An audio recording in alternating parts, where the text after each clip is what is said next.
Boa tarde, salve Maria, sejam bem-vindos a mais essa tarde de oração. Que o Senhor acolha as nossas intenções pelas mãos de Nossa Senhora, dos nossos santos anjos da guarda. Nós continuamos aí pedindo pela eleição do nosso novo Papa, pelo conclave que está se realizando lá na Capela Sistina. Hoje pela manhã ainda tivemos a fumaça preta, né? Então, infelizmente, ainda não temos Papa. Às 14 horas teremos uma outra eleição e nós pedimos ao Senhor que envie o seu Espírito Santo sobre aquele lugar, que a vontade do Senhor seja soberana. Hoje nós vamos falar sobre um assunto bem polêmico que divide muitas opiniões, então nós vamos trazer para deixar bem claro, para que não reste nenhuma dúvida. Essa semana nós participamos de um terço lá na casa da Carol e foi levantado esse assunto e a gente viu que muitas pessoas têm essas dúvidas, né, a respeito. Os mortos estão dormindo? Ou seja, depois que a gente morre, a gente fica dormindo esperando o juízo final? Essa é a dúvida de muitas pessoas. Creio que por uma influência protestante, porque os protestantes não acreditam em purgatório, eles não acreditam que a pessoa vá para o céu ou para o inferno, acha que vai ficar todo mundo dormindo esperando o juízo final. E não é isso que a própria Bíblia nos fala. Então nós vamos deixar bem claro, até para que saibamos responder quando nos questionarem a respeito deste assunto. Então, os mortos estão dormindo? Os protestantes ensinam que os mortos estão dormindo e que somente na volta de Jesus haverá a ressurreição de todos. Portanto, para eles, não há ninguém no céu ainda, mesmo que seja apenas com a alma. Por isso, não acreditam na intercessão dos santos. Vejamos como isso é falso. De imediato, é bom lembrar que Cristo levou no mesmo instante o bom ladrão, pois ele disse: "Hoje estarás comigo no paraíso." Aqui podemos ver que o ladrão não ficou dormindo, ele foi direto para o céu com Jesus. A carta aos Hebreus diz claramente: "Está determinado que os homens morram uma só vez e logo em seguida vem o juízo." Por esta passagem já podemos concluir que os mortos não vão dormir, não é mesmo? Em Apocalipse, vemos também que as almas dos justos martirizados aspiram na presença de Deus à plena restauração da ordem e da justiça violadas pelo pecado. E assim, esperam algo que ainda não aconteceu e que vai acontecer só na parousia. Embora elas já estejam revestidas de vestes brancas, que é o símbolo da vitória final e da bem-aventurança, estas almas continuam a acompanhar a nossa história, aguardando com expectativa o julgamento do Senhor. Vamos acompanhar na Bíblia em Apocalipse 6. Quando abri o quinto selo, vi debaixo do altar as almas dos homens imolados por causa da palavra de Deus e por causa do testemunho de que eram depositários, e clamavam em alta voz, dizendo: "Até quando tu, que és o Senhor, o Santo, o verdadeiro, ficarás sem fazer justiça e sem vingar o nosso sangue contra os habitantes da terra?" Foi então dada a cada um deles uma veste branca, e foi-lhes dito que aguardassem ainda um pouco, até que se completasse o número dos companheiros de serviço e irmãos que estavam com eles para ser mortos. Após a morte, sobrevive a nossa alma imortal, criada à imagem de Deus, e é nela que estão as nossas faculdades, como a inteligência, a vontade, a memória e a consciência. O nosso eu humano subsiste, portanto, ninguém permanece dormindo após a morte. Os que morrem na amizade de Deus e estão perfeitamente purificados, imediatamente vão para o céu e participam da visão beatífica de Deus, na companhia da Virgem Maria, dos anjos e dos santos. E é por isso que a intercessão dos santos é real, verdadeira, e podemos apresentar os versículos bíblicos daqueles que já faleceram. Vamos para a Bíblia novamente. Apocalipse 5. Cantavam um cântico novo dizendo: "Tu és digno de receber o livro, de abrir-lhe os selos, porque foste imolado e resgatastes para Deus, ao preço de teu sangue, homens de toda tribo, língua, povo e raça. Cantavam o cântico de Moisés, o servo de Deus, e o cântico do Cordeiro, dizendo: Grandes e admiráveis são as tuas obras, Senhor Deus dominador. Justos e verdadeiros são os teus caminhos, ó Rei das nações. Lendo todas estas passagens bíblicas, podemos ver que os mártires estão bem acordadões e que Jesus não está mais sozinho no paraíso. Na parábola do rico e de Lázaro, observamos também que não dormem. Os que já estão na glória de Deus podem interceder junto a Cristo por nós. É o que veremos de agora em diante. Os santos no céu estão na mesma condição dos anjos, pois conservam as suas naturezas individuais e intelectuais, e possuem a mesma luz divina na qual veem a Deus e em Deus, e tudo que a sua mente pode conhecer. Na tua luz, veremos a luz. Por isso, a Bíblia afirma que os santos julgarão o mundo. Para fazerem esse julgamento, devem conhecer os atos nele praticados. Portanto, os santos conhecem as nossas precisões e intercedem por nós como nossos amigos junto de Deus. É o que lemos em várias passagens da Bíblia. Em Jeremias: E o Senhor me disse: Ainda que Moisés e Samuel se apresentassem diante de mim, o meu coração não se voltaria para esse povo. Ora, Moisés e Samuel já não eram do número dos vivos e podiam, no entanto, interceder pelo povo. Note-se que em 2 Macabeus, o próprio Jeremias, já falecido, é apresentado como quem muito ora pelo povo e pela cidade santa. No Apocalipse, São João narra a visão que teve de Jesus Cristo em seu trono de glória e como diante dele se apresentavam anciãos com taças cheias de perfume, que são as orações dos santos. Esses anciãos significam os santos da glória ao apresentarem a Jesus as orações dos santos da terra, ou seja, os fiéis de Cristo nesse mundo. Trata-se de uma forma de mediação secundária dos santos entre Cristo e os seus fiéis. No primeiro livro dos Reis, lemos que Deus prometeu a Salomão conservar para seu filho a tribo ou o reino de Judá, em atenção e por amor ao seu servo Davi, já morto. Isso significa que Deus toma em consideração os pedidos dos seus amigos também no céu, os santos. Igual sentido tem a oração de Moisés, pedindo a Deus que poupasse o povo culpado em atenção aos patriarcas Abraão, Isaque e Jacó, todos já falecidos. Ainda no segundo livro dos Reis, a Bíblia narra o milagre da ressurreição de um morto, ao contato com os ossos do profeta Eliseu. Note-se que nesse texto está divinamente aprovada ainda a prática católica de se guardarem com respeito as relíquias dos santos, pois também através delas, Deus pode nos conceder graças e favores.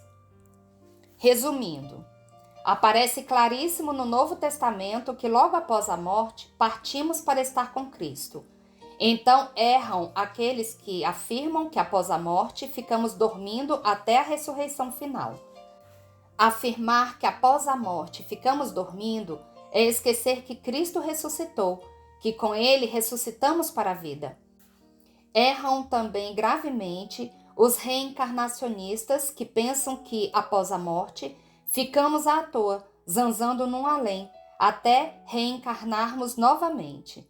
Isso seria desconhecer que nem a morte, nem a vida, nem criatura alguma nos poderá separar do amor de Cristo.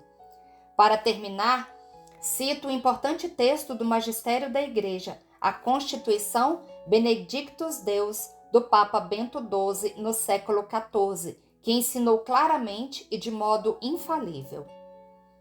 Nós, com a força da autoridade apostólica, definimos que, segundo a geral disposição de Deus, as almas de todos os santos que deixaram este mundo antes da paixão de nosso Senhor Jesus Cristo e aquelas dos santos apóstolos, dos mártires, dos confessores, das virgens e dos outros fiéis que morreram após receber o santo batismo de Cristo e nos quais não há mais nada para purificar quando morreram, e não haverá também no futuro, quando morrerem, ou caso tenham algo para purificar, uma vez purificado, já que foram purificados após a sua morte, imediatamente após a morte e a purificação, se disto tinham necessidade, mesmo antes de reassumirem os seus corpos e do juízo universal, após a ascensão de nosso Senhor Jesus Cristo ao céu, estavam, estão e estarão no céu, no reino dos céus e no celeste paraíso com Cristo. A doutrina da igreja é clara. Aqueles que já estão purificados de seus pecados, imediatamente após a morte, mesmo antes do juízo final, estarão no paraíso, que é estar com Cristo. E isto por quê? Porque Jesus já ressuscitou e já subiu ao céu. Na sua ascensão, já nos abriu o coração do Pai. Repito, quem nega que logo após a morte vamos estar com Cristo, estar desconhecendo que Cristo ressuscitou, está ainda no Antigo Testamento. E o juízo final? Na vinda do Senhor, nossos corpos ressuscitarão, e tudo quanto fizemos de bom ou de mal, nossos atos e omissões aparecerão com suas consequências para toda a humanidade. Eu acho que ficou bem claro, né? Então essa foi uma contribuição de Jaime Francisco de Moura, da site Veritatis, e também do saudosíssimo bispo de Palmares, Dom Henrique Soares da Costa. Vamos agora rezar mais uma vez pelo conclave. E se nessa hora da misericórdia já tiver sido eleito, porque às 14 horas haverá uma nova eleição, se já tiver sido eleito Papa, nós vamos pedir que Nossa Senhora leve essas orações para guiar o nosso Papa, o nosso novo Papa, que ele seja um instrumento nas mãos do Senhor. Levanta-se Deus, por intercessão da bem-aventurada Virgem Maria, de São Miguel Arcanjo, de todas as milícias celestes, e sejam dispersos seus inimigos, e fujam de sua face todos os que o odeiam. Em nome do Pai, do Filho e do Espírito Santo. Amém. Mãe da Igreja, santos apóstolos Pedro e Paulo, São José, guarda da Santa Igreja, dai-nos um pontífice segundo o coração de Jesus, pastor supremo do rebanho. Livra-nos de ver o trono de Pedro profanado, preserva-nos das heresias e concede à Igreja o triunfo. Amém. Pelo sinal da Santa Cruz, livrai-nos Deus nosso Senhor dos nossos inimigos. Em nome do Pai, do Filho e do Espírito Santo. Amém. Vinde, Espírito Santo, vinde por meio da poderosa intercessão do Imaculado Coração de Maria, vossa amadíssima esposa. Vinde, Espírito Santo, vinde por meio da poderosa intercessão do Imaculado Coração de Maria, vossa amadíssima esposa. Vinde, Espírito Santo, vinde por meio da poderosa intercessão do Imaculado Coração de Maria, vossa amadíssima esposa. Pai nosso que estais nos céus, santificado seja o vosso nome, venha a nós o vosso reino, seja feita a vossa vontade, assim na terra como no céu. O pão nosso de cada dia nos dai hoje. Perdoai-nos as nossas ofensas, assim como nós perdoamos a quem nos tem ofendido. E não nos deixeis cair em tentação, mas livrai-nos do mal. Amém. Ave Maria, cheia de graça, o Senhor é convosco. Bendita sois vós entre as mulheres, e bendito é o fruto do vosso ventre, Jesus. Santa Maria, Mãe de Deus, rogai por nós, pecadores, agora e na hora da nossa morte. Amém. Creio em Deus Pai Todo-Poderoso, Criador do céu e da terra, e em Jesus Cristo, seu único Filho, nosso Senhor, que foi concebido pelo poder do Espírito Santo, nasceu da Virgem Maria, padeceu sob Pôncio Pilatos, foi crucificado, morto e sepultado, desceu à mansão dos mortos, ressuscitou ao terceiro dia, subiu aos céus, está sentado à direita de Deus Pai Todo-Poderoso, donde há de vir a julgar os vivos e os mortos. Creio no Espírito Santo, na Santa Igreja Católica, na comunhão dos santos, na remissão dos pecados, na ressurreição da carne, na vida eterna. Amém. Nessa primeira dezena, nós vamos pedir ao Senhor as intenções pela saúde, a saúde física, a saúde espiritual, a saúde mental de cada um de nós.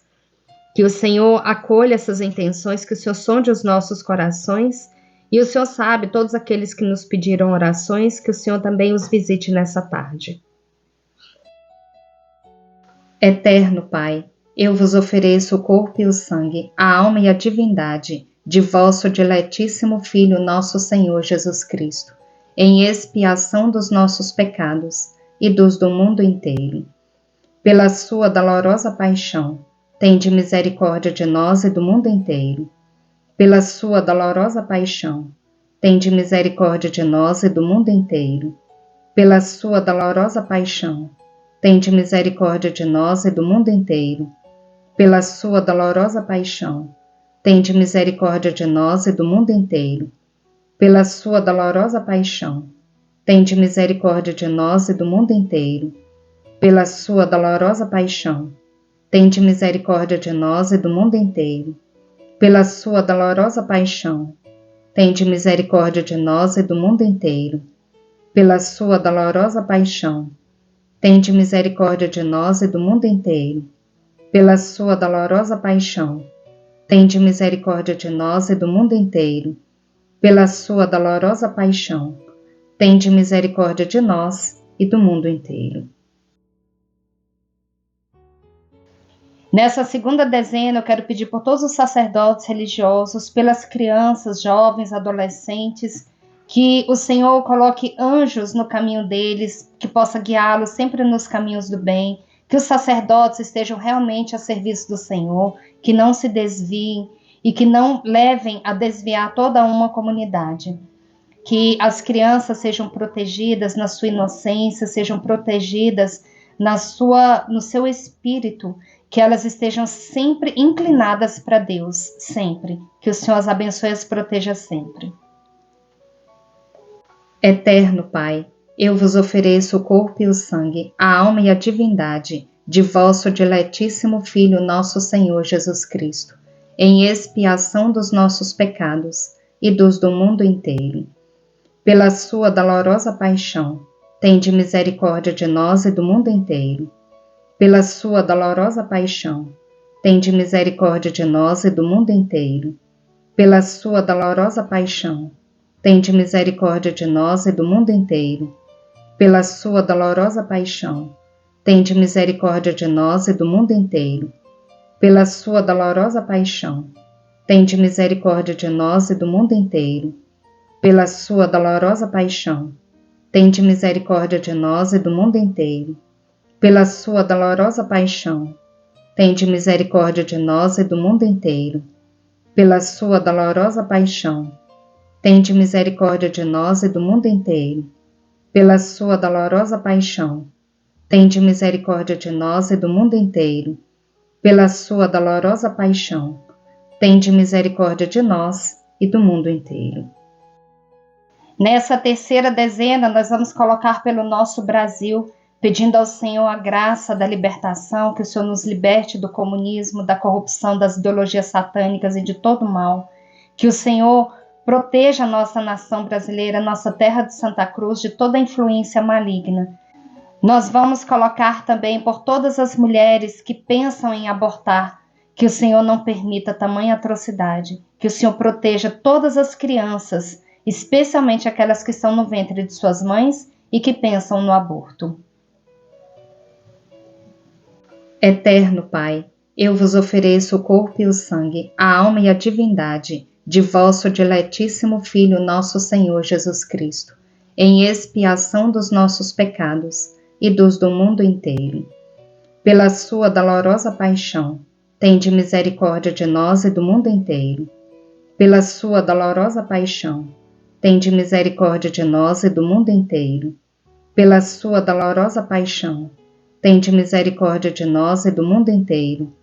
Pela sua dolorosa paixão, tende misericórdia de nós e do mundo inteiro. Pela sua dolorosa paixão, tende misericórdia de nós e do mundo inteiro. Pela sua dolorosa paixão, tende misericórdia de nós e do mundo inteiro. Pela sua dolorosa paixão, tende misericórdia de nós e do mundo inteiro. pela sua dolorosa paixão, tende misericórdia de nós e do mundo inteiro. Pela sua dolorosa paixão, tende misericórdia de nós e do mundo inteiro. Pela sua dolorosa paixão, tende misericórdia de nós e do mundo inteiro. Nessa quarta dezena, nós vamos colocar os nossos filhos, sobrinhos, netos, sejam eles crianças, jovens ou adolescentes. Mas coloquemos especialmente as crianças, adolescentes e jovens que foram abandonados, que por algum motivo estão longe dos seus pais, que o Senhor os guie, que os anjos do Senhor, que as santas dominações estejam com elas e que as guias protejam todo o decurso de sua vida. Eterno Pai, eu vos ofereço o corpo e o sangue, a alma e a divindade de vosso diletíssimo Filho, nosso Senhor Jesus Cristo, em expiação dos nossos pecados e dos do mundo inteiro. Pela sua dolorosa paixão, tende misericórdia de nós e do mundo inteiro. Pela sua dolorosa paixão, tende misericórdia de nós e do mundo inteiro. Pela sua dolorosa paixão, tende misericórdia de nós e do mundo inteiro. Pela sua dolorosa paixão, tende misericórdia de nós e do mundo inteiro. Pela sua dolorosa paixão, tende misericórdia de nós e do mundo inteiro. Pela sua dolorosa paixão, tende misericórdia de nós e do mundo inteiro. Pela sua dolorosa paixão, tende misericórdia de nós e do mundo inteiro. Pela sua dolorosa paixão, tende misericórdia de nós e do mundo inteiro. Pela sua dolorosa paixão, tende misericórdia de nós e do mundo inteiro. Pela sua dolorosa paixão, tende misericórdia de nós e do mundo inteiro. Nessa quinta dezena, nós vamos pedir ao Senhor que acolha todas essas intenções que são colocadas nos comentários, todos esses pedidos, tudo aquilo que vai no nosso coração, que o Senhor sonde os nossos corações e que o Senhor, conforme a sua santa vontade, realize aquilo que nós estamos pedindo, os nossos planos, os nossos projetos, os nossos sonhos. Eterno Pai, eu vos ofereço o corpo e o sangue, a alma e a divindade de vosso diletíssimo Filho, nosso Senhor Jesus Cristo, em expiação dos nossos pecados e dos do mundo inteiro. Pela sua dolorosa paixão, tende misericórdia de nós e do mundo inteiro. Pela sua dolorosa paixão, tende misericórdia de nós e do mundo inteiro. Pela sua dolorosa paixão, tende misericórdia de nós e do mundo inteiro. Pela sua dolorosa paixão, tende misericórdia de nós e do mundo inteiro. Pela sua dolorosa paixão, tende misericórdia de nós e do mundo inteiro. Pela sua dolorosa paixão, tende misericórdia de nós e do mundo inteiro. Pela sua dolorosa paixão, tende misericórdia de nós e do mundo inteiro. Pela sua dolorosa paixão, tende misericórdia de nós e do mundo inteiro. Pela sua dolorosa paixão, tende misericórdia de nós e do mundo inteiro. Pela sua dolorosa paixão, tende misericórdia de nós e do mundo inteiro. Deus Santo, Deus Forte, Deus Imortal, tende piedade de nós e do mundo inteiro. Deus Santo, Deus Forte, Deus Imortal, tende piedade de nós e do mundo inteiro. Deus Santo, Deus Forte, Deus Imortal, tende piedade de nós e do mundo inteiro. Rezemos pela conversão dos pecadores do mundo inteiro, especialmente os da Igreja e os de nossa casa. Ó sangue e água, que jorrastes do coração de Jesus, como fonte de misericórdia para nós, eu confio em vós. Jesus, eu confio em vós. Amém.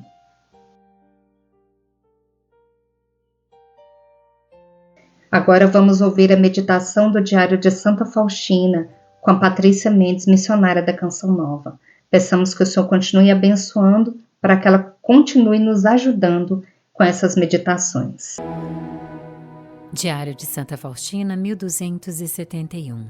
Ela escreve: Quando percebi como é perigoso ficar na portaria nos tempos atuais, por causa de tumultos revolucionários e do ódio que muitos malvados têm aos conventos, fui conversar com o Senhor e pedi que dispusesse as coisas de tal modo que nenhum homem mau ousasse aproximar-se da portaria.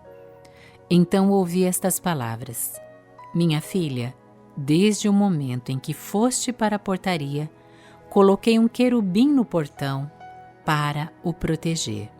Fica tranquila. Quando voltei da conversa que tive com o Senhor, vi uma nuvenzinha branca e dentro dela um querubim com os braços cruzados.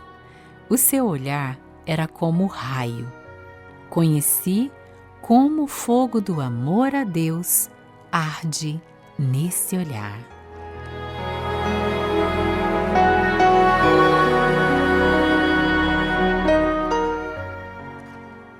E se nos tempos de Irmã Faustina já era perigoso, imagine no tempo de hoje. Nós muitas vezes temos a dificuldade de sair nas ruas e sermos preservados do mal. Hoje em dia, quanta violência, você sabe disso. Eu nem preciso descrever muito aqui, mas nós sabemos quantos riscos nós corremos nas grandes cidades, nas pequenas cidades.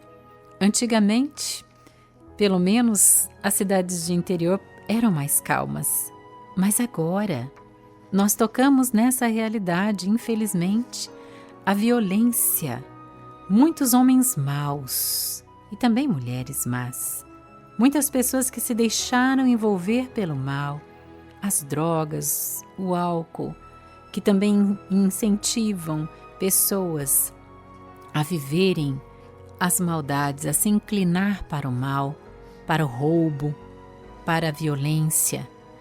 E hoje nós muitas vezes nos sentimos inseguros, andando pelas ruas, até mesmo dentro de casa, no trabalho.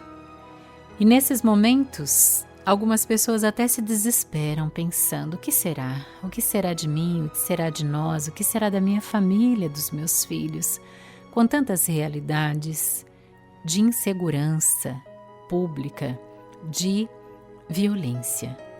E aqui, nessa experiência de Irmã Faustina, o Senhor vem dizer para nós que nós vivemos neste mundo, sim, físico, mas nós também vivemos num mundo espiritual. E daí a importância da oração. E daí a importância de nós caminharmos em estado de graça, sem pecados, para não deixarmos brechas para que o inimigo não nos atinja. Em primeiro lugar, que nós busquemos o estado de graça, estar em dia com a confissão, receber Jesus na Eucaristia, viver a nossa comunhão com Deus, a nossa intimidade com Ele, os sacramentos. É claro que estar na igreja, na caminhada, vivendo os sacramentos, não nos garante que nós não vamos sofrer um assalto, alguma violência. Não é isso. Mas existe também a realidade espiritual. E Deus nos guarda e nos protege. Temos o nosso anjo da guarda, ao qual nós devemos recorrer diariamente, pedindo a proteção, a intercessão dele. Temos a comunhão dos santos, podemos contar com a intercessão dos nossos amigos do céu. Podemos, é claro, e devemos todos os dias pedir a intercessão de Nossa Senhora, de consagrar os nossos filhos a Nossa Senhora, de consagrar toda a nossa família para que ela nos guarde, nos proteja. E pedir, é claro, essa proteção divina sobre nós. Mas aqui está uma das experiências de Irmã Faustina, bem concreta. Naquele dia, ela estava escalada para ficar na portaria do convento. E naquela época existiam revoluções e muitas pessoas odiavam os conventos. Hoje também não é diferente, não é? Esses dias mesmo eu vi uma matéria onde picharam todo o muro de um mosteiro religioso. E eram frases de ódio, né? De querer atingir e atacar aqueles monges. Nós sabemos que o inimigo de Deus, ele faz estardalhaço e ele quer mesmo nos destruir. Como um leão que ruge, quer nos estraçalhar, mas Deus é maior. E irmã Faustina, então, sabendo que estaria naquela escala, foi conversar com o Senhor. Você tem conversado com o Senhor também? Você tem colocado para Ele essa sua realidade? Você que hoje traz medo até mesmo de sair nas ruas, medo de ir para o trabalho, de ir para a faculdade, para a escola, medo dentro de casa, medo de assalto, de sequestro. Converse agora com o Senhor e fale dos seus medos a Ele. Nós precisamos apresentar ao Senhor os nossos medos, as nossas inseguranças, colocar tudo isso aos pés da cruz de nosso Senhor Jesus Cristo, que foi o que a irmã Faustina fez. E ela pediu que Jesus dispusesse as coisas de tal modo que nenhum homem mau ousasse aproximar-se da portaria. Nós precisamos rezar dessa maneira, de maneira clara, objetiva. Senhor, não permita que nenhuma pessoa má se aproxime de mim durante o meu dia. Senhor, não permita que nenhuma pessoa má se aproxime da minha casa, da minha família. Neste dia, nós devemos rezar com clareza. E é essa a resposta que Jesus também nos dá. Minha filha, desde o momento em que foste para a portaria, coloquei um querubim no portão para o proteger. Fica tranquila. E Jesus diz a você, fica tranquilo, fica tranquila. Eu protejo você. Eu guardo você. Eu guardo a sua família. E aqui a gente vê a importância também da oração. Oração. Sempre que formos sair de casa, dentro de casa, assim que despertar pela manhã, rezar. Assim que acordar, já entregar os nossos filhos a Deus, a Nossa Senhora, e pedir a proteção do anjo da guarda. Irmã Faustina então relata, quando voltei da conversa que tive com o Senhor, vi uma nuvenzinha branca e dentro dela um querubim com os braços cruzados. O seu olhar era como raio. Conheci como o fogo do amor a Deus arde nesse olhar. Não estamos sozinhos, meus queridos. Na luta espiritual, no combate espiritual, que muitas vezes se torna físico. Peça a Deus que guarde e proteja você com os anjos dele.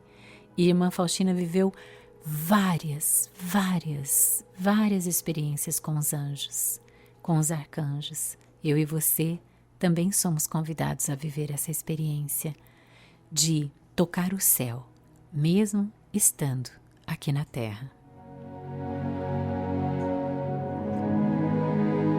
Bendigamos ao Senhor, demos graças a Deus.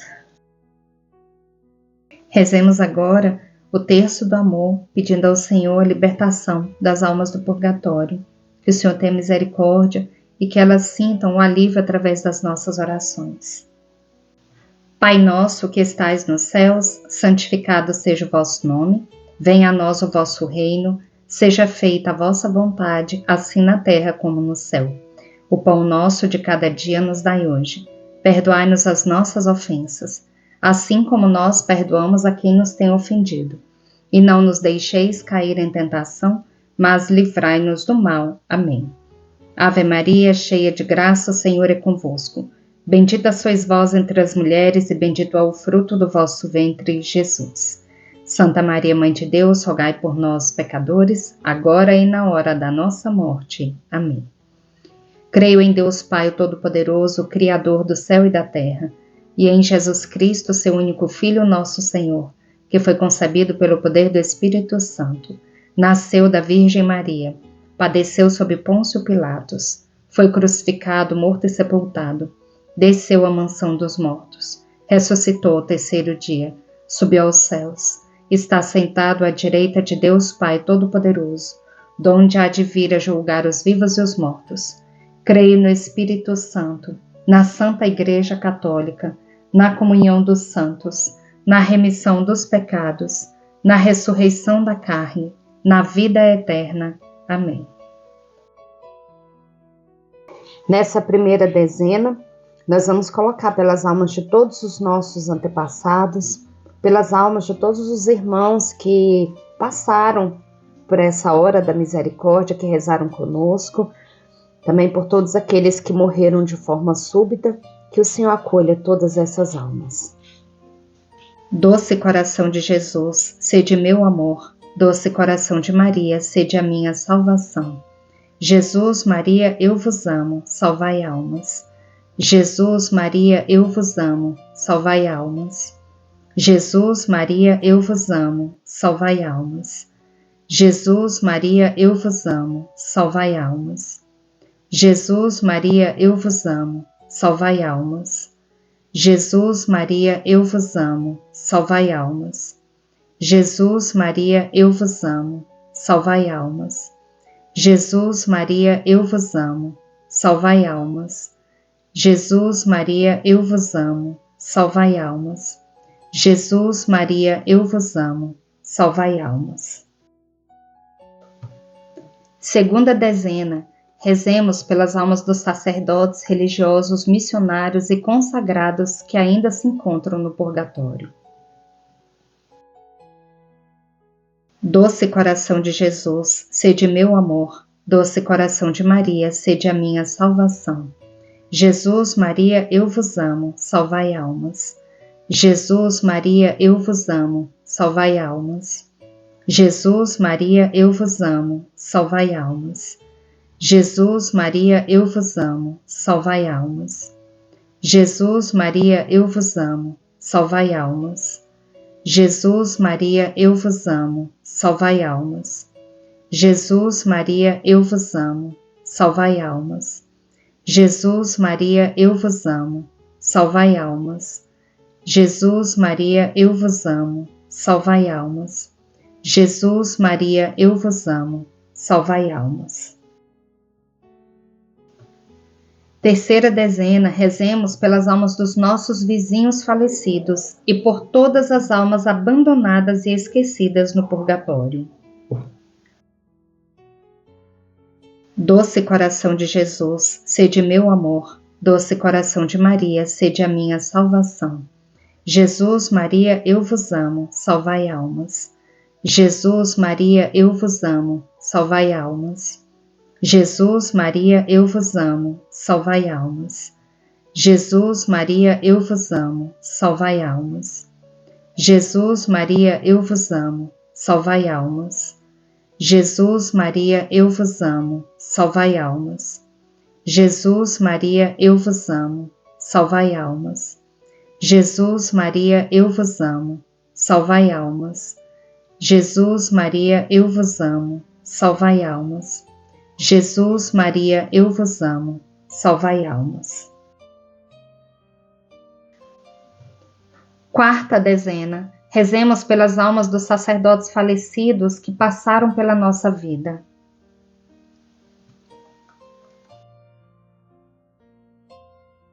Doce coração de Jesus, sede meu amor. Doce coração de Maria, sede a minha salvação.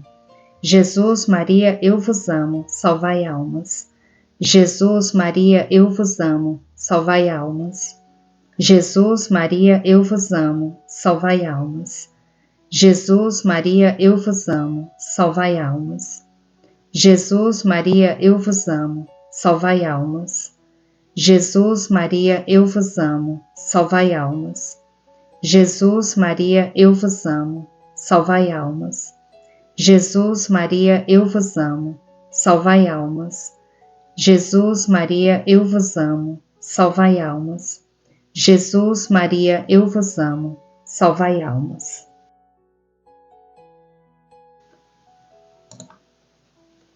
Quinta dezena, rezemos pelas almas dos suicidas. Doce coração de Jesus, sede meu amor. Doce coração de Maria, sede a minha salvação. Jesus, Maria, eu vos amo, salvai almas.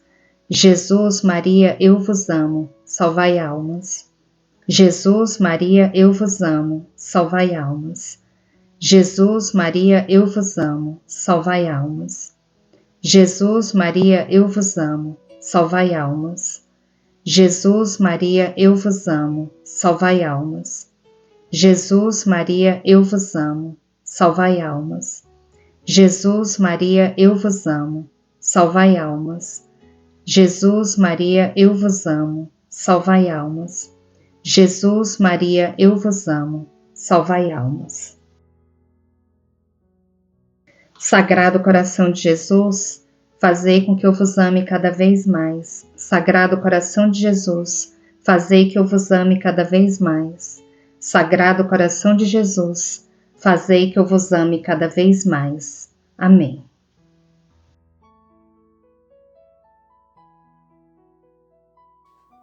Vamos para a leitura de mais um capítulo do Evangelho como me foi revelado, da mística católica Maria Valtorta. São os capítulos da Paixão e Morte do Senhor.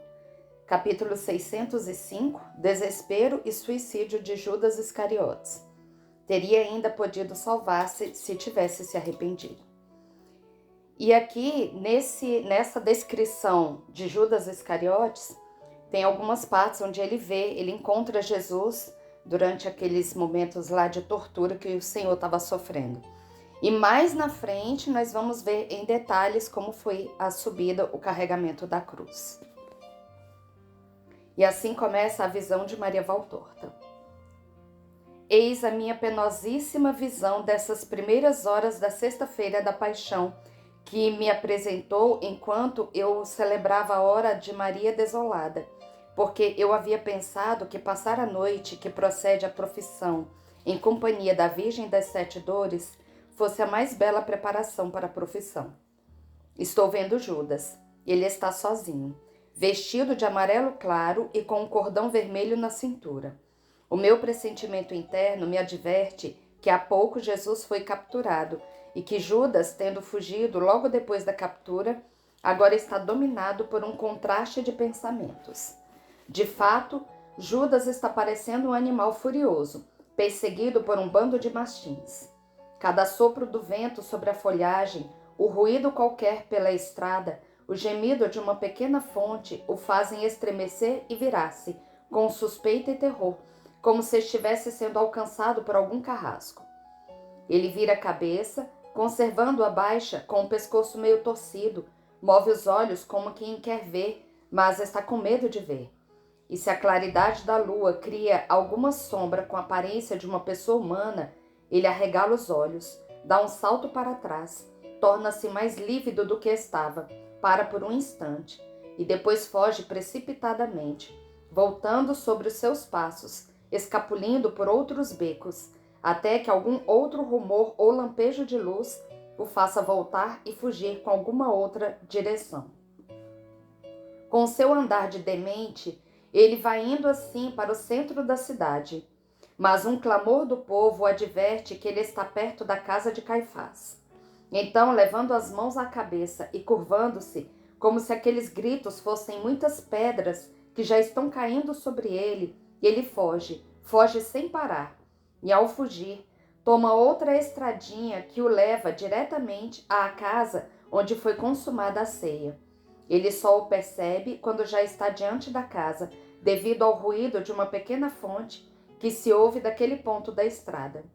O ruído choroso da água que goteja e cai na pequena bacia de pedra e um assovio leve do vento que, insinuando-se pela estrada estreita, solta como que um lamento meio sufocado, talvez o façam se lembrar do pranto do traído e dos lamentos do supliciado.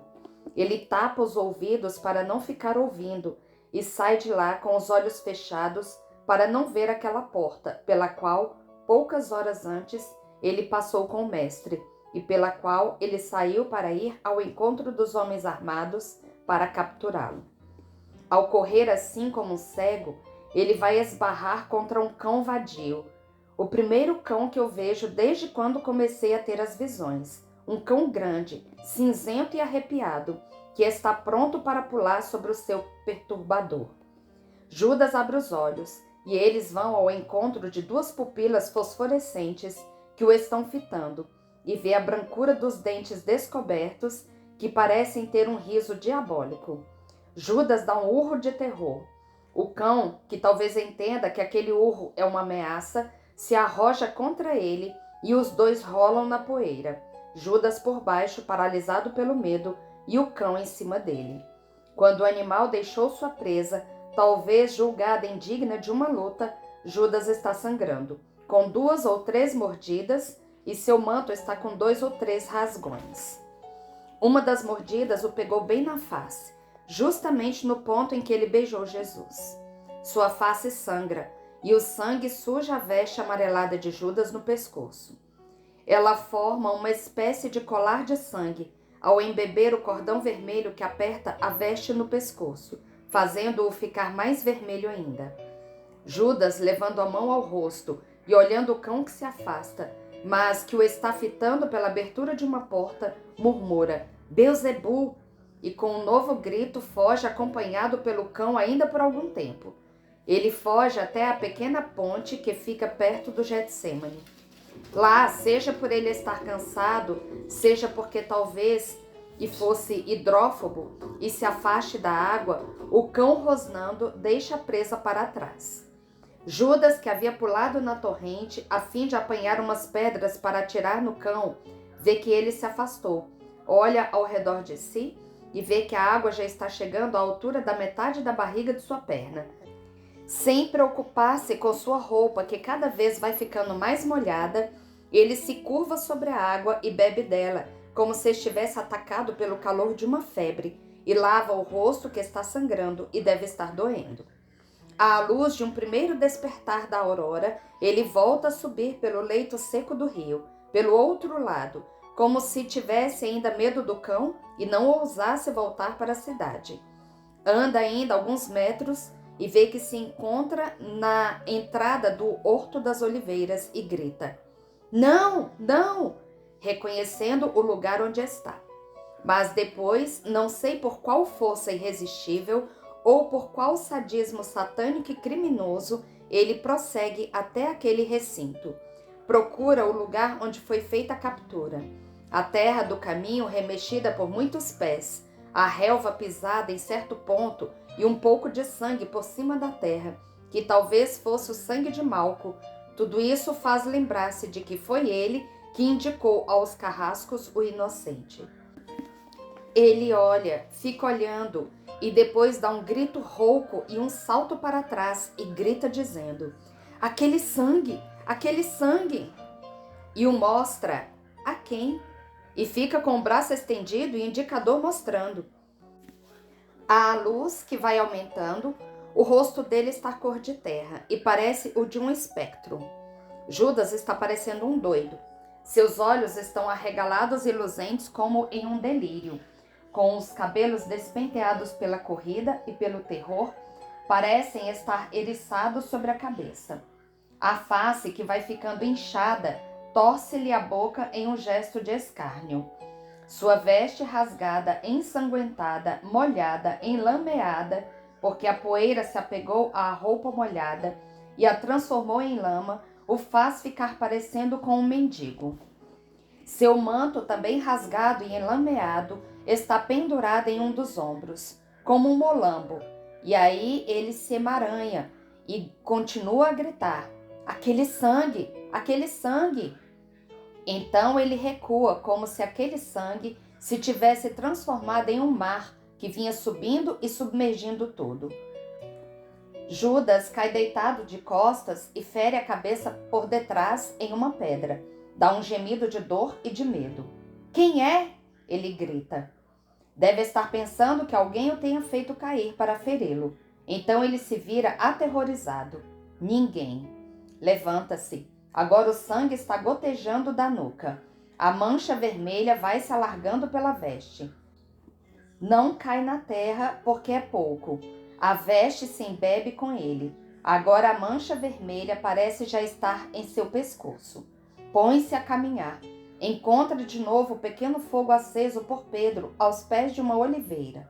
Mas ele não sabe que aquilo é obra de Pedro e começa a pensar que Jesus é que esteve ali e grita: Fora! Fora! e com as duas mãos estendidas para a frente, parece querer empurrar um fantasma que o atormenta e consegue escapar, e vai parar precisamente ao lado da rocha da agonia.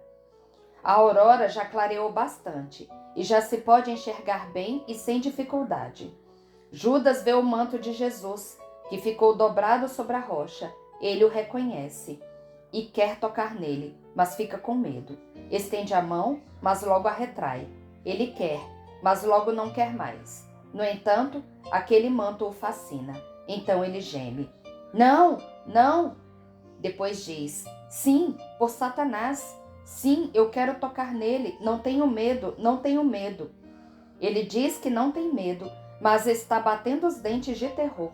E o barulho que está fazendo sobre sua cabeça, um ramo de oliveira agitado pelo vento e batendo contra um tronco vazio, faz que ele grite de novo. Ele cria coragem e agarra o manto. Depois fica rindo. É um riso de doido, de demônio. Um riso histérico, entrecortado, lúgubre, que não acaba nunca, porque ele venceu o medo. E ele o diz: Não me fazes medo, ó Cristo, não tenho mais medo. Eu tinha tanto medo de ti, porque eu pensava que tu eras um Deus e um forte. Agora não me causas mais medo, porque não és Deus. Tu és um pobre doido, um fraco. Nem soubeste defender-te. Não me reduziste a cinzas, assim como também não leste em meu coração a traição. Aqueles meus medos, que bobagem! Quando tu estavas falando ontem de tarde, eu acreditava que tu soubesses, mas não sabias nada. Era o meu medo que dava um tom de profecia às tuas palavras mais comuns. Tu és um nada. Tu te deixaste vender, mostrar e prender, como um rato na toca. O teu poder, a tua origem, palhaço. Quem é forte é Satanás, mais forte do que tu. Ele te venceu. O profeta, o Messias, o rei de Israel. Tu me mantiveste subjugado durante 3 anos, e sempre com medo no coração. E eu devia mentir para enganar-te com fineza, porque eu queria gozar a vida. Mas mesmo que eu tivesse roubado e fornicado, sem toda aquela astúcia de que eu fazia uso, tu não me terias feito nada. Covarde, louco, toma agora, toma! Eu errei quando não fiz a ti o que agora estou fazendo com o teu manto, para vingar-me do tempo em que me conservaste escravo do medo. Medo de um coelho. Toma, toma! A cada toma que ele diz, Judas morde e procura rasgar o pano do manto e o amarrota entre as mãos. Mas ao fazer isso, ele o abre e aparecem as manchas que o ensopam. Judas para em sua fúria. Fita aquelas manchas, toca nelas e as cheira. São de sangue. Ele desdobra o manto todo. Está bem visível a marca deixada pelas 2 mãos sangrentas quando elas apertavam o pano sobre o rosto. Ah, sangue! Sangue! O dele! Não! Judas deixa cair o manto e olha ao redor. Também perto da pedra, lá onde Jesus se apoiou com as costas, quando o anjo o confortava, há uma mancha escura de sangue que estava secando. Lá! Sangue! Sangue! Ele abaixa o olhar para não ver, mas vê as ervas todas vermelhas pelo sangue que gotejou sobre elas.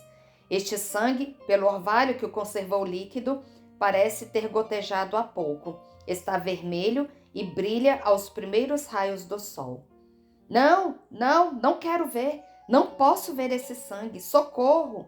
E levanta as mãos até a garganta. Braceja como se estivesse se afogando em um mar de sangue. Para trás, deixa-me, maldito. Mas este sangue é um mar, está cobrindo a terra, e sobre a terra não há lugar para mim, porque eu não posso ver este sangue que a cobre. Eu sou Caim do inocente. A ideia do suicídio deve ter vindo no coração dele neste momento, eu creio. O rosto de Judas dá medo. Ele se joga de cima da pedra e foge para o olival sem voltar mais pelo caminho por onde tinha vindo. Parece estar sendo perseguido por feras. Volta para a cidade. Ele se envolve no manto como pode e procura cobrir sua ferida e seu rosto o tanto que pode. Ele se dirige para o templo, mas enquanto vai fazendo isso, chega a uma encruzilhada do caminho e se encontra com os canalhas que vão arrastando Jesus para o palácio de Pilatos. Ele não consegue retirar-se de lá, porque uma outra multidão o comprime por detrás, apressando-se para ver. Mas alto como ele é, domina a multidão e vê, e dá de encontro com o olhar de Cristo. Os dois olhares se entrelaçam por um instante. Depois Cristo passa amarrado, espancado, e Judas cai para trás, como um desmaiado. A multidão pisa nele sem dó e ele não reage, pois ele deve estar preferindo ser pisoteado por todo mundo a encontrar aquele olhar. Quando o tumulto deicida acabou de passar com o Marte e a rua ficou vazia, ele se levanta e vai correndo para o templo. Esbarra em um guarda colocado à porta do recinto e quase o derruba. Outros guardas intervêm para proibir ao doido de entrar, mas ele, como um touro furioso, afasta todos. Um deles, que teima em impedir-lhe a passagem para penetrar no salão do sinédrio, onde ainda estão discutindo, é agarrado pelo pescoço, estrangulado e jogado, se não morto, mas já moribundo, dos 3 degraus para baixo. O vosso dinheiro, ó malditos, eu não quero! Grita ele justamente no meio do salão, no lugar onde antes esteve Jesus.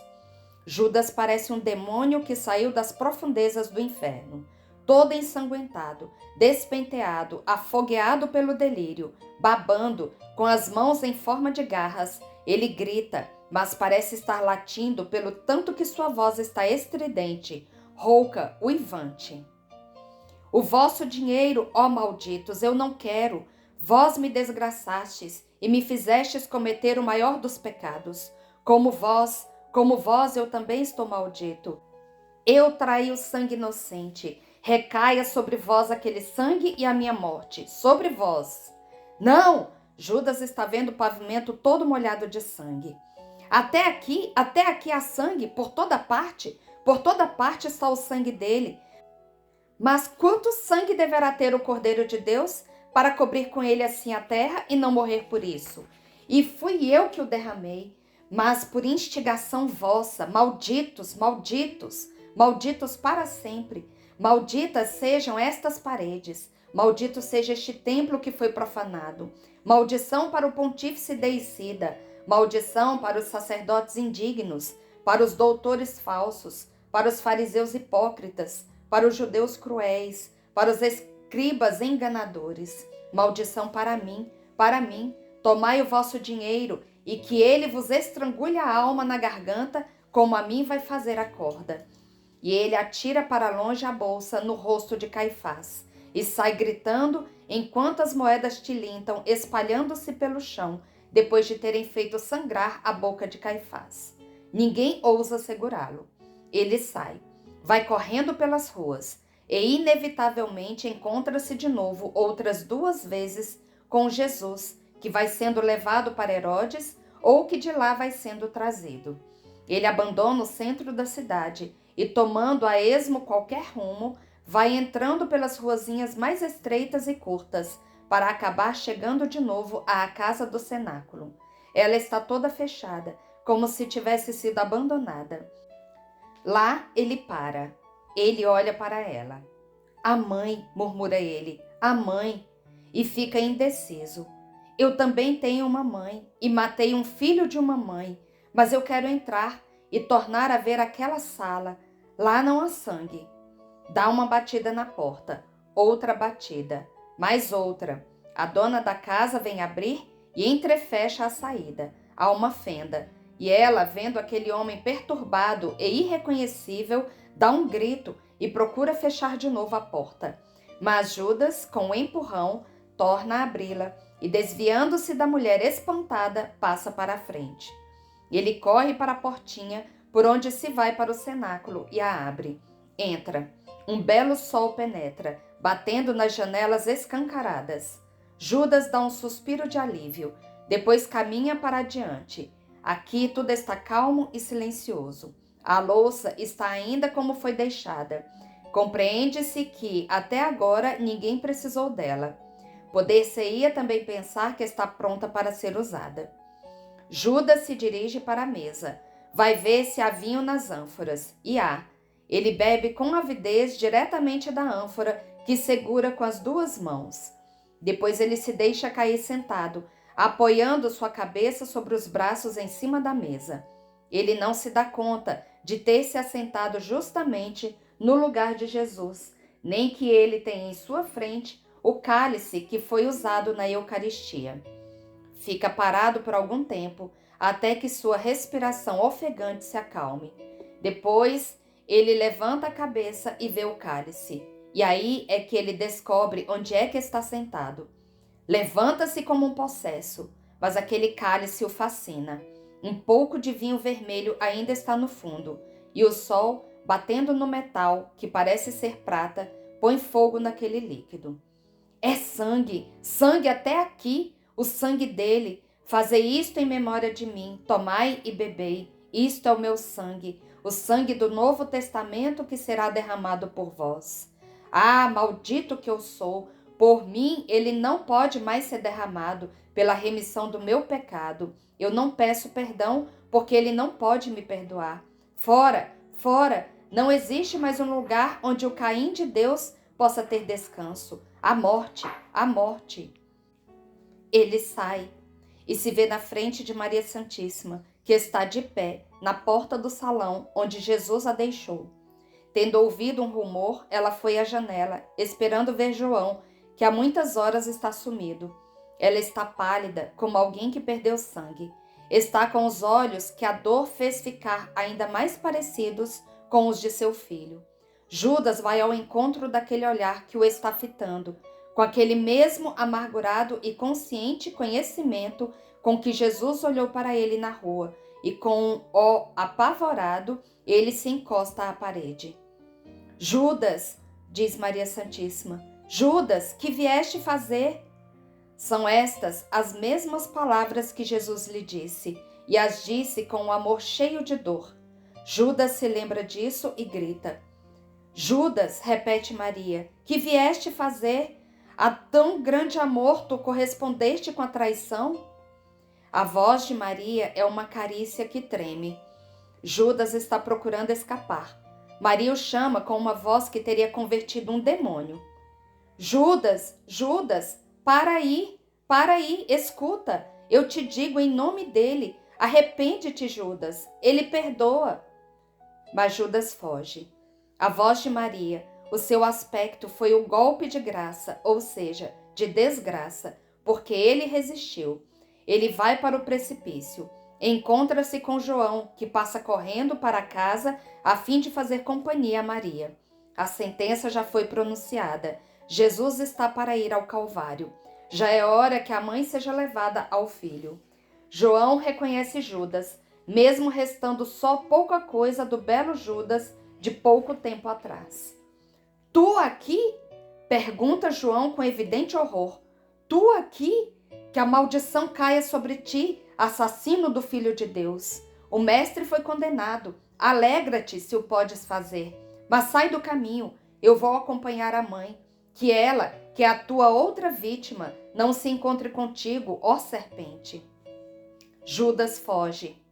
Ele enrolou a cabeça com os farrapos do manto, deixando somente uma fresta para os olhos. As poucas pessoas que não foram ao pretório se afastam dele, como se estivessem vendo um doido. E isso é o que ele parece ser. Ele vai caminhando sem rumo certo através dos campos. O vento, de vez em quando, traz o eco do clamor da turba que acompanha a Jesus, maldizendo-o.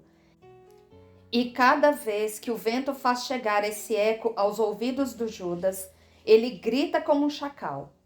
Eu creio que ele realmente endoideceu, porque está batendo a cabeça cadenciadamente contra as muretas de pedra. Ou então ele se tornou um hidrófobo, porque quando vê um líquido, seja qual for, a água, o leite levado em uma vasilha por algum menino, o óleo que transpire de um odre, grita e brada: sangue! Sangue! É o sangue dele! E ele bem que quereria ir aos córregos e às fontes beber, mas não consegue, porque a água lhe parece sangue, e ele diz: é sangue! É sangue! Ele me afoga, ele me queima, estou no fogo. O seu sangue, que ontem ele me deu, tornou-se dentro de mim maldição, para mim e para ti. Ele sobe e desce pelas colinas que rodeiam Jerusalém, e seus olhos irresistivelmente dirigem-se para o Gólgota. E por 2 vezes ele vê de longe o cortejo que se espalha pela subida. Ele olha e grita: ei-lo chegado ao cume. Judas também está no alto de uma pequena colina, coberta de oliveiras.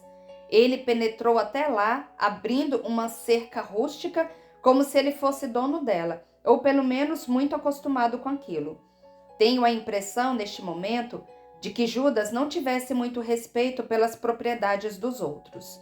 De pé, por baixo de uma oliveira, no limite marcado por um outeiro, ele olha para o Gólgota. Está vendo quando levantam as cruzes e compreende que Jesus já está crucificado. Ele não pode ver nem ouvir. Mas o delírio ou algum malefício de Satanás o fazem ver e ouvir, como se estivesse lá no alto do Calvário. Ele olha e torna a olhar como um alucinado e procura ver-se livre daquilo. Não, não, não me fiques olhando, eu não suporto isso. Morre, morre, maldito. Que a morte te feche esses olhos que me dão medo e essa boca que me amaldiçoa. Mas eu também te amaldiçoo, porque não me salvaste. O rosto dele está de tal modo desfigurado que não se pode mais olhar para ele. 2 fios de baba descem de sua boca, que está gritando. A face que foi mordida está lívida e inchada, e o seu rosto me parece retorcido. Os cabelos grudados, a barba muito escura e crescida sobre as faces naquelas horas, parecem uma mordaça lúgubre posta sobre as maçãs do rosto e sobre o queixo. Os olhos, então, torcem-se para os lados, estão fosforescentes, como um verdadeiro demônio. Ele arranca de sua cintura o cordão de uma lã grossa e vermelha e cinge-se com ele, dando 3 voltas. Depois experimenta a força dele, amarrando-o ao redor de uma oliveira e puxando-o com toda a sua força. Resistiu, é bem forte. Escolhe uma oliveira que satisfaça as suas necessidades. Isso, essa que estendeu seus galhos para além do barranco e tem sua copa toda despenteada. Esta é boa. Ele sobe na árvore, amarra firmemente, aponta com um nó corrediço ao galho mais forte e que se estendeu por cima de um lugar livre. Ele olha uma última vez para o Gólgota. Depois enfia a cabeça no nó corrediço. Agora ele está parecendo ter 2 colares vermelhos na base do pescoço. Assenta-se virado para a colina. Depois, de repente, ele se deixa deslizar sobre o lugar livre. O nó lhe aperta o pescoço. Ele se debate por alguns minutos. Seus olhos parecem querer saltar para fora. Ele fica preto por causa da asfixia e abre a boca. As veias do pescoço se incham e ficam pretas. Ele dá 4 ou 5 pontapés no ar em suas últimas convulsões. Depois sua boca se abre. A língua escura fica pendurada dela, babando. Ficam descobertos os globos oculares, estufados, deixando que se veja a parte branquicenta injetada de sangue. A íris desaparece no alto. Ele morreu. O forte vento que se levantou, ao estar iminente uma tempestade, balança o macabro pêndulo e o põe em rotação, como se fosse uma aranha horrorosamente feia, suspensa pelo fio da teia. A visão termina assim. E espero esquecer-me logo de tudo isso, pois eu vos asseguro que é uma visão horrenda. E Jesus diz a Maria Valtorta: horrenda, mas não inútil. Há muita gente que crê que Judas cometeu uma falta pequena. Alguns chegam até a dizer que ele é um benemérito, porque sem ele a redenção não se teria realizado e que por isso ele já está justificado aos olhos de Deus. Em verdade eu vos digo que se o inferno ainda não existisse e não tivesse existido com seus tormentos, teria sido criado para Judas, ainda mais horrendo e eterno, porque de todos os pecadores e condenados, ele é o mais condenado e pecador. E para ele, eternamente, não haverá atenuação da condenação. O remorso o poderia até ter salvado, se ele tivesse transformado o remorso em arrependimento. Mas ele não quis arrepender-se, pois ao primeiro delito de traição, que era ainda perdoável por causa da grande misericórdia, que é a minha amorosa fraqueza, ele ainda acrescentou as blasfêmias, as resistências às palavras da graça, que ainda lhe queriam falar através das recordações, através dos terrores, através do meu sangue e do meu manto, através do meu olhar, através dos sinais da instituição da Eucaristia, através das palavras de minha mãe. Ele resistiu a tudo, ele quis resistir, assim como também quis maldizer, assim como quis suicidar-se. E é a vontade o que se leva em conta nas coisas, tanto para o bem como para o mal. Quando alguém cai sem vontade de cair, eu perdoo. Vê o caso de Pedro, ele me negou. Por quê? Nem ele mesmo sabia exatamente o porquê. Seria um covarde Pedro? Não, o meu Pedro não era um covarde. Contra a corte e os guardas do templo, ele tinha ousado ferir Malco para defender-me e até para arriscar-se a ser morto por isso. Depois ele fugiu, sem ter tido a intenção de fazer aquilo. Depois ele negou, sem ter tido a intenção de fazer aquilo. Depois, porém, ele soube ficar comigo e prosseguir no caminho sangrento da cruz, pelo meu caminho, até chegar a ser morto na cruz.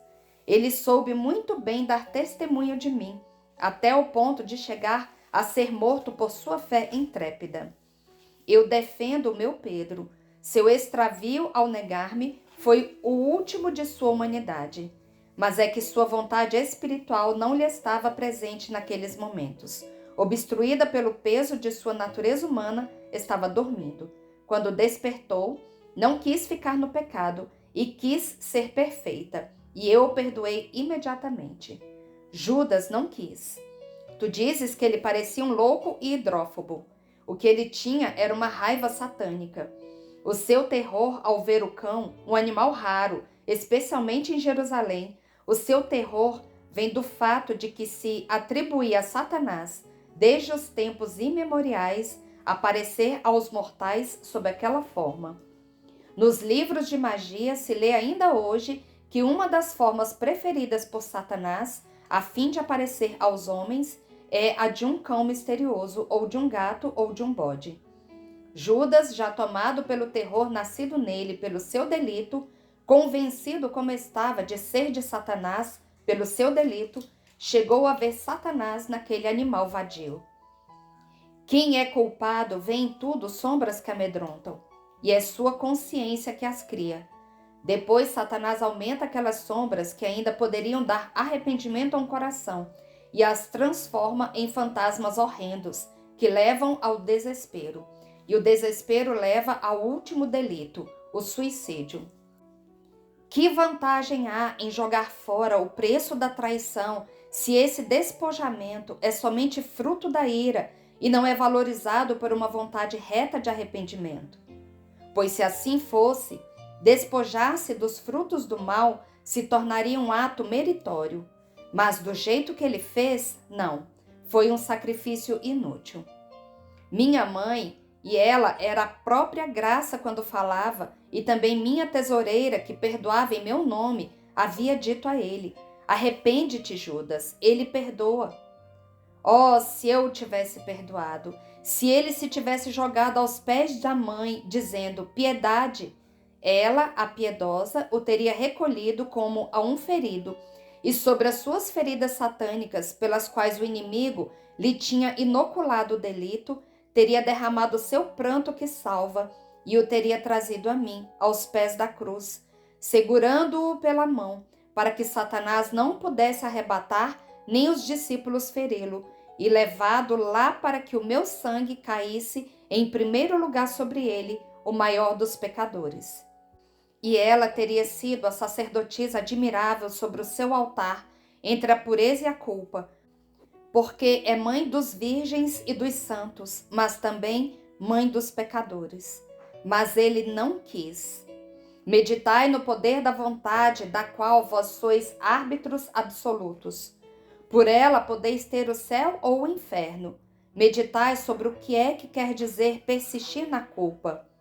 O crucificado, aquele que está com os braços abertos e pregados para dizer-vos que vos ama e que não quer, não pode ferir-vos porque vos ama, e prefere dizer que não vos pode abraçar, sua única dor por estar pregado na cruz, mais do que ter a liberdade de punir-vos, o crucificado, objeto da divina esperança para aqueles que se arrependem e que querem ficar livres da culpa, torna-se para os impenitentes objeto de um tal horror que os faz blasfemar e usar de violência contra si mesmos. Assassinos de seu espírito e de seu corpo, por sua persistência na culpa. E o aspecto do manso, que se deixou imolar na esperança de salvá-los, assume a aparência de um espectro horroroso. Valtorta, tu te lamentaste desta visão, mas esta é a sexta-feira da paixão, minha filha. Tu deves sofrer. Aos sofrimentos por causa dos meus sofrimentos e os da minha mãe Maria. Deves unir os teus pela amargura de ver os pecadores continuarem sendo pecadores. É esse o nosso sofrimento, e deve ser o teu. Maria sofreu e sofre ainda por isso, como pelas minhas torturas. Por isso é que deves sofrer isto. Agora descansa. Daqui a 3 horas serás toda minha e de Maria. Eu te abençoo, ó violeta da minha paixão e passiflora de Maria. Bendigamos ao Senhor, demos graças a Deus. Encerramos mais essa tarde de oração, pedindo a Nossa Senhora, através dessa Salve Rainha, que nos ajude a caminhar neste vale de lágrimas, que nos ajude a sermos conformados com aquilo que o Senhor quiser nos mandar, pedindo apenas a força, que o Senhor nos ajude a ter a força de caminhar e de fazer a sua santa vontade. Salve Rainha, Mãe de Misericórdia, vida, doçura e esperança nossa, salve. A vós bradamos os degredados filhos de Eva, a vós suspiramos gemendo e chorando neste vale de lágrimas. Eia, pois, advogada nossa, esses vossos olhos misericordiosos a nós ouvei. E depois deste desterro, mostrai-nos Jesus, bendito o fruto do vosso ventre. Ó clemente, ó piedosa, ó doce sempre Virgem Maria. Rogai por nós, Santa Mãe de Deus, para que sejamos dignos das promessas de Cristo. Amém. Estivemos e sempre estaremos reunidos em nome do Pai, do Filho e do Espírito Santo. Amém. Até amanhã, se Deus quiser. Fiquem com Deus e que Nossa Senhora passe à nossa frente.